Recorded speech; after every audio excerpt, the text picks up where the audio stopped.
முன்னேற்றமே இல்லாமல் இருக்கிறதே என்ற மனோபாவத்தை நீ விட்டொளி. மெதுவாக முன்னேறுவது எவ்வளவோ மேல் என்ற நிலையில் பயணத்தை தொடரு. ஆளை கொள்ளும் கவலைகளை புறம் தள்ளி ஆளுமையை தரும் தன்னம்பிக்கையை ஆடையாக அணி. எளிதானதை நோக்கி செல்லாதே, சரியானதை நோக்கி செல். வாழ்க்கை ஒரு அற்புத பரிசு. அதை நீ மகிழ்வாக வாழ முயற்சி செய்யுங்கள். என்னுடைய துணையோடு. உங்களை தவிர வேறு எதிலும் நம்பிக்கை கொள்ளும் என் மனதை மாற்றுங்கள் என்று என்னிடம் நீ சொன்னி அழுதாய் அல்லவா? உனக்கும் எனக்கும் முன் ஜென்ம தொடர்பு இருக்கிறது. நம் பந்தத்தின் ஆழம் இது. ஜென்ம ஜென்மமாய் தொடரும் பந்தம். உனக்காக நான் இருக்கிறேன். எல்லாமே மாற்றியமைக்கப் போகிறேன். நலமோடு நல்வாழ்வு உனக்கு காத்து கொண்டிருக்கிறது. சுபமாய் என் ஆசீர்வாதங்களுடன் நீ நிம்மதியாக நிறைவாக மகிழ்ச்சியான வாழ்க்கையை நீ வாழ வைக்கப் போகிறேன். உன்னை நீ சந்தோஷமாக இருக்கப் போகிறாய். அதற்கு நானே பொறுப்பு. வாழ்க்கையை எல்லாவற்றிற்கும் ஒரு மாற்று கருத்து வைத்திருக்கிறது. மாற்றம் ஒன்றை வைத்திருக்கிறது. அது நமக்கு பிடித்திருக்கிறதா இல்லையா என்பதை பற்றியெல்லாம் அதற்கு கவலை இல்லை. சூழ்நிலைக்கு ஏற்ப நீ உன் மனதை திடப்படுத்த வேண்டும். 2 வார்த்தை பேச வேண்டிய இடத்தில் அதிகம் பேசுவது தவறு. ஆலோசனை கூறும்போது உன் கருத்தை பிறரிடம் கூறி சொல்வது தவறு. அதுபோல் நேர்மையாக பயணித்து தோற்பதும் முடிந்தவரை போராடிய பின் தோற்பதும் வெற்றி பெற்றதற்கு சமம் என்று அர்த்தம் கொண்டு மீண்டும் மீண்டும் நீ முயற்சி செய். உனக்கு வேண்டியதை பிறரிடம் இருந்து எதிர்பார்த்தால் அது எப்போதும் கிடைக்காது. உனக்கு வேண்டியதை நீதான் முயற்சி செய்து அடைய வேண்டும். வெற்றியா தோல்வியா என்பதல்ல வாதம். ஆடுகளத்தில் இருக்கிறாயா என்பதை மட்டும் நீ அடிக்கடி உறுதிப்படுத்திக்கொள். உயிரை தொங்கும் மாங்காய்க்காக கல்லுயர்த்தும் சிறுவனை நீ கவனித்துப்பார். எரியும் கற்கள் தோல்வியை தழுவுகின்றனவே என்று கைவிட்டு போவதில்லை. கடைசியில் ஒரு காயாவது அவன் கையில் விழும் வரை அதுவரை களைப்படைய மாட்டான். அவன் மனமும் அப்படித்தான், அவனுடைய கரமும் அப்படித்தான். அதுபோல உன் தோல்விகளையே கற்களாக்கி கவனம் சிதறாமல் வெற்றி கனியை குறிப்பார்த்து எறிய கற்றுக்கொள். எத்தனை முறை கல் எறியப்பட்டுகிறது என்பதல்ல கணக்கு. கனி கைவசம் வருகிறதா என்பதில்தான் உன்னுடைய கவனம் இருக்க வேண்டும். வெற்றியை கொண்டாட எவராலும் இயலும். தோல்வியை ஏற்று துவளாது இருக்க ஒரு சிலரால் மட்டுமே முடியும். அந்த ஒரு சிலரில் நீயும் ஒருவனாக இருந்தால் வெற்றி கோப்பையை நீ விரைவாகவே பெற்றுவிடலாம். அது உன் கையிலே கிடைத்துவிடும். வெற்றி முழக்கம் உன் வீட்டு கதவை தட்டும். நான் இருக்கிறேன் உனக்கு. எப்போதுமே உன் கூடவே இருப்பேன். நீ நிச்சயம் முன்னேறுவாய். உன் மனதில் எதிர்காலத்தை பற்றிய பயம் என்றாயிருந்தால் அதை தூக்கி எறிந்துவிடு. எனக்காக என்னுடைய அப்பா, என்னுடைய இறைவன், என்னுடைய குரு எனக்காக இருக்கிறார் என்ற நம்பிக்கையோடு இரு. எல்லாவற்றையுமே தூக்கி எறிந்துவிடு. உன்னோடு நான் இருக்கிறேன். பக்க பலமாக, உற்ற துணையாக, உற்ற தோழனாக, நல்ல நண்பனாக, உனக்கு உறவினராக, உற்றாராக, எல்லாமாக நான் இருக்கிறேன். பிறகு எதற்காக நீ கலங்க வேண்டும்? எல்லாமே உன்னை தேடி வரும்படி நான் செய்கிறேன். எல்லா பொறுப்பு நானே எடுத்துக்கொள்கிறேன். நீ நன்றாகவே இருப்பாய். எப்படி எதிர்காலத்தில் முன்னேறப் போகிறோம் என்ற கவலையோடு மனதில் குழப்பத்தோடு எப்போதுமே இருந்து கொண்டிருக்கிறாய். அது உனக்கு தேவையே இல்லாத விஷயம். நீ கவலையப்படாதே. விரைவில் உனக்கான மாறுதல்கள் எல்லாம் ஏற்பட போகிறது. அந்த மாறுதல்கள் எப்படி இருக்கும் என்று நீ பயப்படாதே. அது நன்றாகவே இருக்கும். உன் எதிர்கால வாழ்க்கைக்கு ஏற்ற மாறுதல்களாக இருக்கும். நல்ல மாறுதல்களாக இருக்கும். அந்த மாறுதல்கள் ஏற்பட போகிறது. விரைவாகவே உன் வாழ்வில் அனைத்து மங்களங்களுமே உண்டாகப் போகிறது. உன் முன்ஜென்ம தொடர்பு ஒன்று உன்னை தேடி வரப்போகிறது. எப்போதோ உள்ள தொடர்பு உன்னை தேடி வந்து கொண்டிருக்கிறது. உனக்கும் அதற்கும் முன்ஜென்ம தொடர்பு ஒன்று எப்பொழுதும் இருந்து கொண்டே இருக்கிறது. அது உன்னை தேடி வந்து கொண்டிருக்கிறது. நீ நினைத்தது நடக்கவில்லையா? நான் தான் காரணம். உனக்கு எது நல்லதோ அதை மட்டும்தான் நான் நடத்துவேன். நீ கோபத்தில் புலம்பினாலும் அதற்கெல்லாம் நான் கவலைப்பட மாட்டேன். கோபத்தில் நீ என்னை திட்டினால் கூட நான் அதை பெரிதாக எடுத்துக்கொள்ள மாட்டேன். உன்னை திட்டும் உரிமை எனக்கு இருக்கும்போது நீ என்னை திட்டும் உரிமை உனக்கு கிடைக்காதா? நிச்சயம் உண்டு. உனக்கென்று படைக்கப்பட்ட ஒன்று உன்னை வந்து சேரும் நாள் வெகு தொலைவில் இல்லை. நீ தவமாய் வேண்டி நின்ற உன் வேண்டுதல் நிறைவேறப் போகிறது. நீ சிந்திய கண்ணீர் இனி ஆனந்த கண்ணீராக மாறும். உன் பொறுமையும் நம்பிக்கையும் இனி வீண் போகாது. செல்வமே, நீ மகிழ்ச்சியுடன் வாழப்போகிறாய். உனக்கானது உன்னிடத்தில் வந்து சேரும் நேரத்தை நீ நெருங்கிவிட்டாய். குருவை துதிப்பதற்கு மிஞ்சிய செயல் வேறொன்றுமே கிடையாது. குருவே மும்மூர்த்திகளின் அவதாரம். குருவின் மீது திட நம்பிக்கை இருந்தால் உனக்கு நல்லது மட்டுமே நடக்கும். ஒருவன் முழு மனதுடன் நம்பிக்கையுடன் என்னை நாடி என்னிடமே வந்தால் அவன் உடல் ஆன்மா இரண்டை பற்றியும் எந்தவித கவலையும் கொள்ள வேண்டியிருக்காது. நான் உன்னுடன் எப்பொழுதுமே இருப்பேன். உனக்குள்ளே இருப்பேன், உனக்கு புறத்தும் இருப்பேன். நீ எப்படி இருந்தாலும் என்ன செய்தாலும் அவ்வாறு நான் உனக்கு துணையாகவே இருப்பேன். தேவர்களும் பிறப்பெடுக்க விரும்பும் மானிட பிறப்பில் செய்வதற்கு எத்தனையோ இருக்கின்றது. இது தெரியாமல் மாயையில் திளைத்து பொறாமை, கோபம், துவேஷம், உதாசீனப்படுத்துதல் போன்ற செயல்களில் நாம் உழன்று கொண்டிருக்கிறோம். புனரபி ஜனனம் புனரபி மரணம் என்பது போல இந்த உலோகத்தில் பிறப்பதும் இறப்பதுமான சுழற்சி நடந்து கொண்டுதான் இருக்கும். எதற்காக இந்த மனித ஜென்மம் எடுத்திருக்கிறோம் என்று கேட்கிறார் ஒருவர். பல வகைகளில் வழி தவறி ஓடும் மனதை அவர் மீது வைத்து கவலை இல்லாமல் இருக்கும்படி கோருகிறார். வழி தவறிய மனதை அப்பாவிற்கு அர்ப்பணம் செய்ய வேண்டுமென்றால் முதலில் நம் மனதை நாமே கட்டுப்படுத்தி அதற்கு பிறகு பகவானுக்கு நாம் அர்ப்பணம் செய்ய வேண்டும். அவ்வாறாக நம்முடைய மனதை கட்டுப்படுத்த வேண்டுமென்றால் அது பூரண விசுவாசத்துடன் செய்யப்படும் பூஜை, பஜனை, பாராயணம், பலவிதமான வேள்வி பூஜைகள் என பலவாறு இருக்கிறது. அவற்றால் மட்டுமே முடியும். கலியுகத்தில் நாமஸ்மரணை மட்டும் போதும் என்கிறார் நம்முடைய கடவுள். கண்மூடித்தனமாக இல்லாமல் எனது பக்தர்களாக இருங்கள் என்பதை நினைவு கூறுகிறார். கவனத்தோடு மனதை ஒருமுகப்படுத்தி கொண்டு என்னுடைய நாமத்தை நீங்கள் ஸ்மரணம் செய்து கொண்டே வாருங்கள். உங்களுடைய வாழ்வில் எல்லாமே நல்லதாகவே அமையும். கடல் அலை போல 1000 துன்பங்கள் எனக்கு வந்தாலும் நான் விரும்பும் இறைவன் என்னை கற்றியம் கரை சேர்ப்பார் என்ற நம்பிக்கை உனக்கு முழுமையாக இருக்கிறது. அதனால் எந்த கவலை, எந்த துன்பம் வந்தாலும் உன்னை ஒன்றும் செய்துவிட முடியாது. நானே பார்த்து கொள்கிறேன். எல்லா பொறுப்பும் என்னுடையது. அப்பா இறைவன் நான் இருக்கும்போது உனக்கு ஏன் இந்த வீணான கவலை? எல்லாவற்றையுமே இறைவனிடம் செலுத்து. எல்லாம் நல்லதாகவே நடக்கும். அவசர முடிவுகளை தவிர்த்து பகவான் மீது நம்பிக்கை வைத்து அவரின் கட்டளைக்காக காத்திருப்பவர்களுக்கு கண்டிப்பாக ஏதோ ஒரு மனித உயிரின் மூலமாக உதவி செய்வார் கடவுள் என்பது நிச்சயம் உண்மை.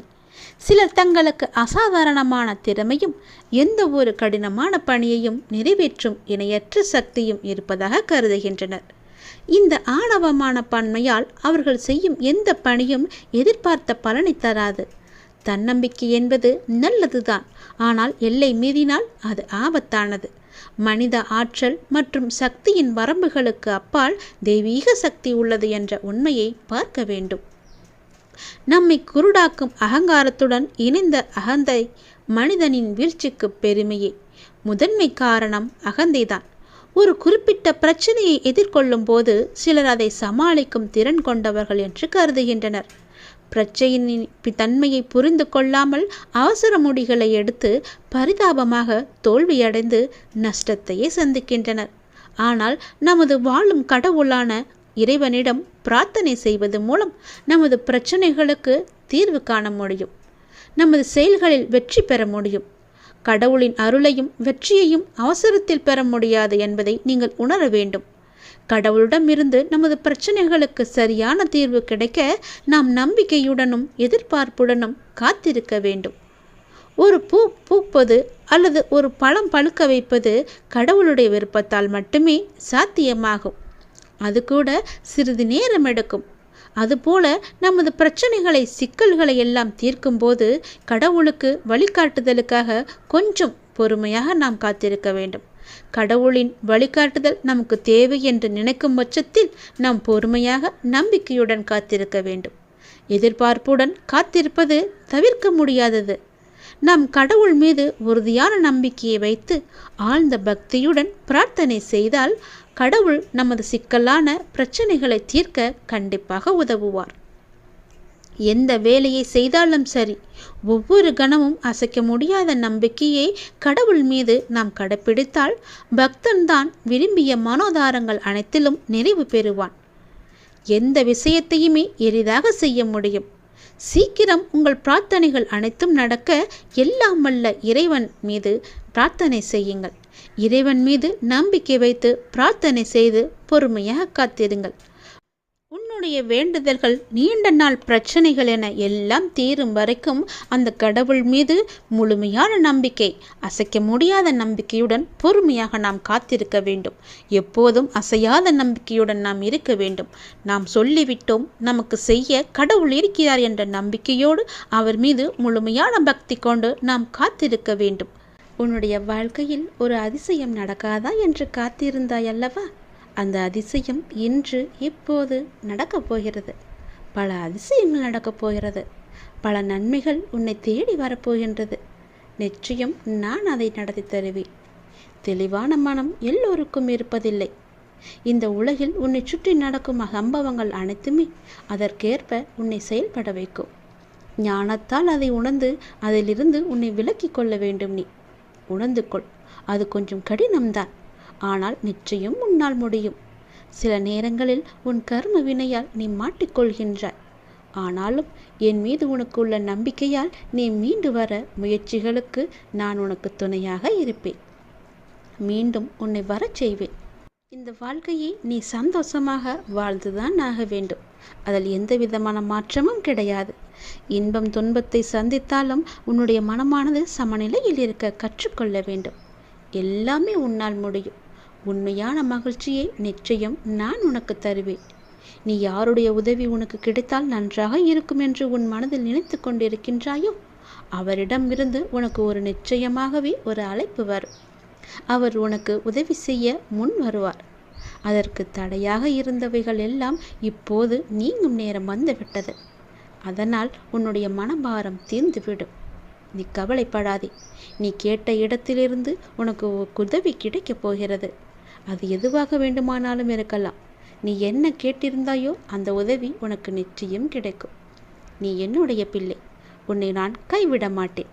கவலையின்றி நிம்மதியாக இரு. சிறு தடை வந்தாலும் அதை உடைத்து நீ மேலே செல்லப் போகின்றாய். உனக்கு பொற்காலம் தொடங்கிவிட்டது. உன் வாழ்வில் சில விஷயங்கள் தாமதமாக நடப்பதாக கவலைப்பட்டு கொண்டிருந்தாய் அல்லவா?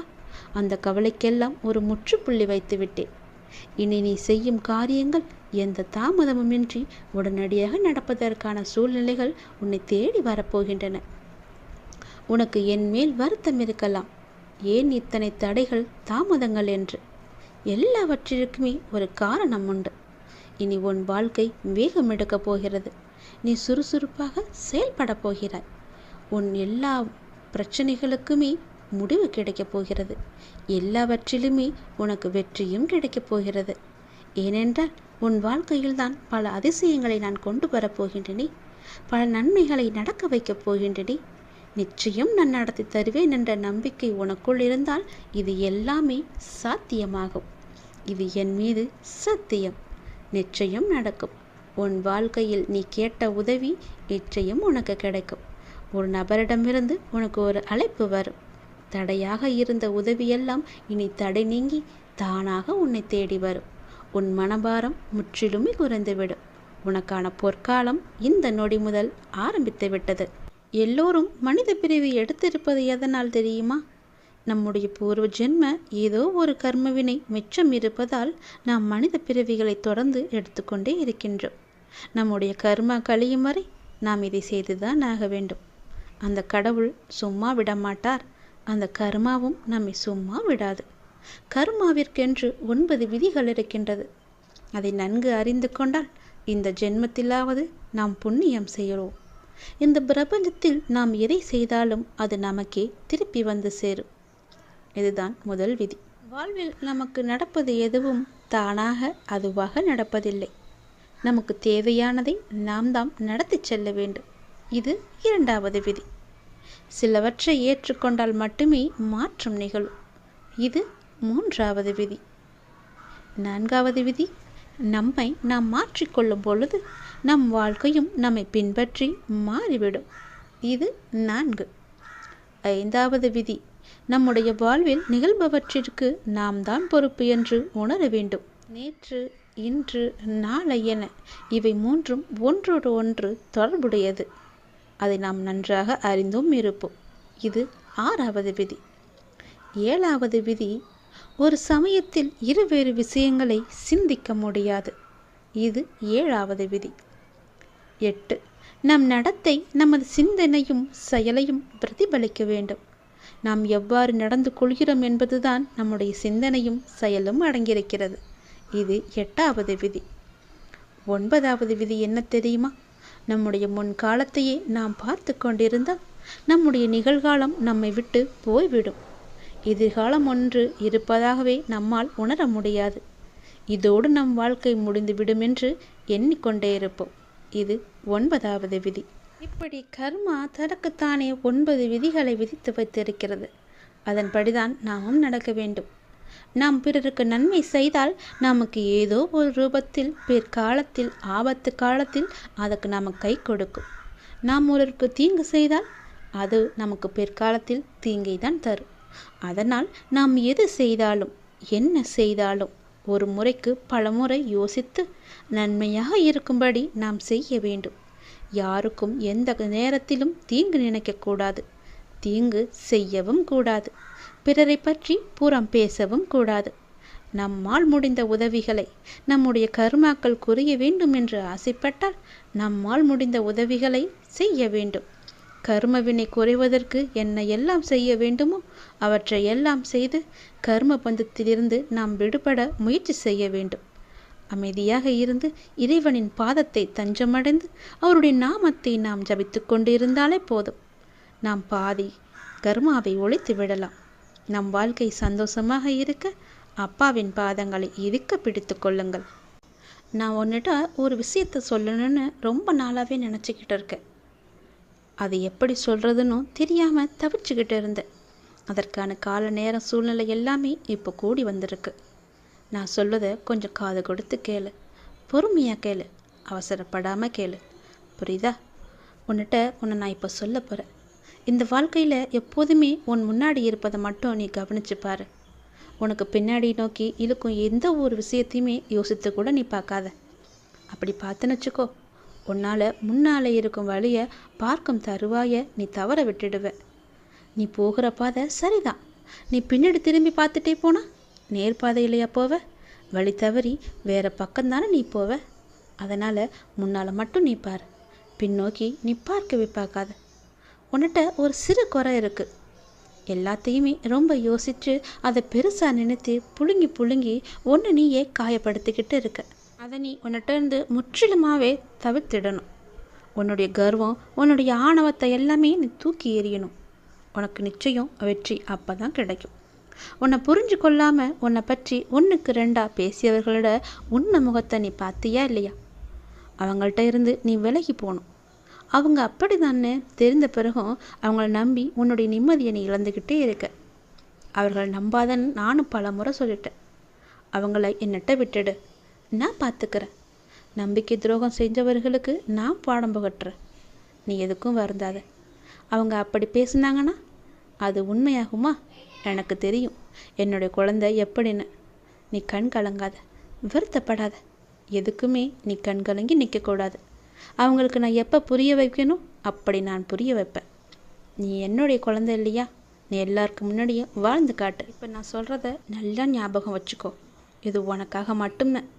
ஏன்னா நீ ரொம்பவே மன அழுத்தத்தில் இருக்க. உன் மன அழுத்தத்தை குறைப்பதற்காகத்தான் நான் இப்போ ஓடி வந்திருக்கேன். உன்னுடைய கஷ்டம் தீர்க்க யாரும் இல்லைன்னு யோசிச்சுக்கிட்டு இருக்க தான் நான் உன்னை நோக்கி வந்தேன். அப்பா உன்னை பற்றி ஒரு விஷயத்த சொல்ல போகிறேன். எப்படி இருக்குன்னு சொல்ல போகிறேன். நல்லா கவனிச்சுக்கோ. உன்னுடைய வாழ்க்கையில் உன்னை அவமானப்படுத்தியவருக்கு உன்னுடைய அமைதியை மட்டும் நீ பரிசாக கொடுக்கணும். பெருசாக எதுவுமே செஞ்சிடக்கூடாது. உன்னை வெறுத்தவங்களுக்கு புன்னகையை நீ பரிசாக கொடு. உன்னை ஏமாற்றியவங்களுக்கு மன்னிப்பை நீ பரிசாக கொடு. உன்னை தேவைக்காக மட்டும் பயன்படுத்தியவங்களுக்கு உன்னுடைய நன்றியை நீ பரிசாக கொடு. ஏனென்றால் இவங்க எல்லாமே உன்னை சிதைத்தவர்கள் அல்ல. அவங்களுக்கே தெரியாமல் உன்னுடைய ஆழ் மனதில் யார் யார் எப்படிப்பட்டவர்கள் என்பதை ஆழமாக செதுக்கியவர்கள் அவர்கள். உன்னுடைய கர்மாவை ஒழிக்க வந்தவங்க அவங்க. அதனால் அவங்கள பற்றி நீ கவலைப்படாத. உன்னை அவமானப்படும் போது நீ அவதாரம் எடுக்கணும். வீழ்கின்ற போது விஸ்வரூபம் எடுக்கணும். நீ புண்படுகிற போது புன்னகை மட்டுமே செய்யணும். வாதாடுவதெல்லாம் விட்டுட்டு நீ வாழ்ந்து காட்டு. உன் வாழ்க்கை சந்தோஷமாக இருக்கும். மன நிம்மதியாக இருக்கும். சந்தோஷமா நீ எப்பொழுதும் வாழணும்னா அப்பா சொல்வதை கேட்டு அதன்படி நடந்துக்கோ. நிச்சயம் உன் வாழ்க்கை செம்மையாக மாறும். நல்லது நடக்கும். உன் வாழ்க்கையில் நீ பயணித்த பாதையை நான் பார்க்கிறேன். சந்தோஷம் நிம்மதியை விட கஷ்டமும் கண்ணீரும் இருப்பதை என்னால் உணர முடிகிறது. உன்னை தேற்றுவதற்காகத்தான் நான் இங்கு உனக்கான எல்லாவற்றையும் சரி செய்து கொண்டிருக்கிறேன். உன் வாழ்க்கையின் சூடுகளை நான் திருத்தி எழுத உன் கர்ம வினைகளுடன் நான் போராடி வருகிறேன். அதை நன்றாக நீ உணர்கிறாய் அல்லவா? உன் கண்ணீரை உன்னை உண்மையாக நேசித்தவர்களுக்காக மட்டும் சிந்து. அதில் தவறு இல்லை. உன்னை துளி கூட மதிக்காது ஏளனமாய் பார்ப்பவர்களுக்காக கண்ணீர் என்னும் பொக்கிஷத்தை நீ வீணாக்காதே. உன் வலி நான் எப்படி புரியாமல் இருப்பேன்? உனக்கு மனவலி ஏற்பட்டதற்கு நியாயம் கேட்கிறாய். அதற்கு நான் நிச்சயம் நியாயம் வழங்குவேன். அது வரைக்கும் நீ பொறுமையாய் நம்பிக்கையுடன் இரு. உனக்கான காலத்தை நான் உருவாக்கிவிட்டேன். இன்னும் சிறிது காலத்தில் அதில் நீ பயணம் செய்ய போகிறாய். உன்னை நான் கண் கலங்க விட மாட்டேன். நீ கண் கலங்கினால் என் மனம் வலிக்கிறது. உன்னை நிச்சயம் நான் செம்மைப்படுத்தி உயர்த்துவேன். உனக்கு நான் எப்போதும் துணை இருப்பேன். உன்னுடைய உண்மையான உழைப்பு, தன்னம்பிக்கை, உண்மை, தைரியம் உள்ளவர்களுக்கு சோதனைகள் பல வரும். அதையும் தாண்டி அவர்கள் சாதனை படைக்கும் காலமும் வந்துவிட்டது. உறவுகளுக்குள் நீ பட்ட துயரெல்லாம் நான் அறிவேன்.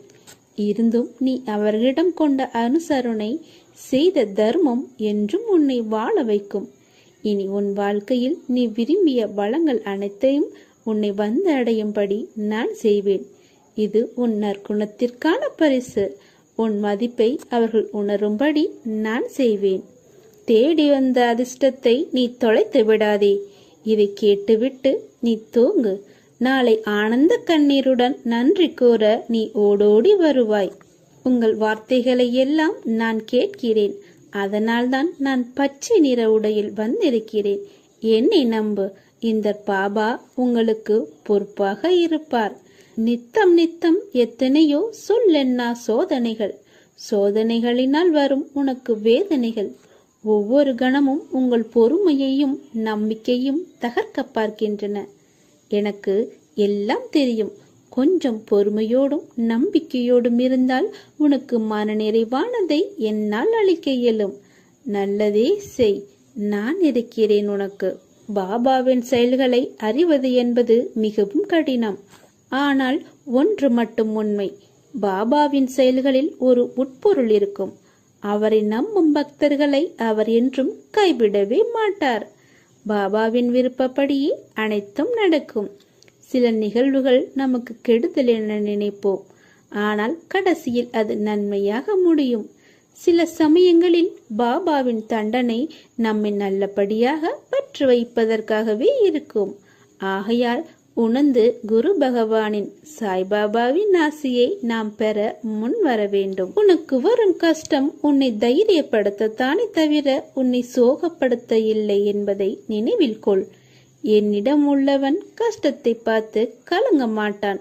மாறாக என் சாயப்பாவை மீறி என்ன நடக்கும் என்று தைரியமாக நிற்பான். உன் சாயப்பா உன் அருகில்தான் நிற்கிறேன். எதற்கும் பயப்படாமல் தைரியத்தோடு நில்.